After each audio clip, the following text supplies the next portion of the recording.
குடியாத்தம் தாலுகால இருந்து வரேன், வேலூர் மாவட்டம். நான் 2013 தான் நாங்களும் பாஸ் பண்ணியிருக்கோம். இத்தனை நாள் பாஸ் பண்ணியும் எங்களுக்கு வேலை கிடைக்கலன்னு எத்தனையோ போராட்டங்கள்ல கலந்துகிட்டு இருக்கோம். இந்த அரசாங்கம் சமூக நீதி வழங்குற அரசாங்கம், பெண்களுக்கான அரசாங்கம் சொல்றீங்க. 80% பெண்கள் இருக்கக்கூடிய தொடக்க கல்வித்துறையில எத்தனை பேருக்கு நீங்க வேலை போட்டிருக்கீங்க? ஒரு குடும்பத்துல இருக்கிற ஆண் மகன் மட்டும்தான் குடும்பத்தை பாத்துக்கணுமா? பெண்களுக்கு அதுல பங்கு இல்லையா?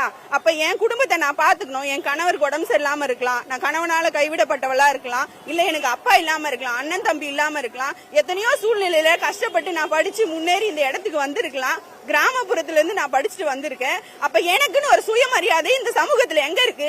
சமூக நீதியின் வாயில சொல்றீங்களே, செயல்ல எங்க இருக்கு?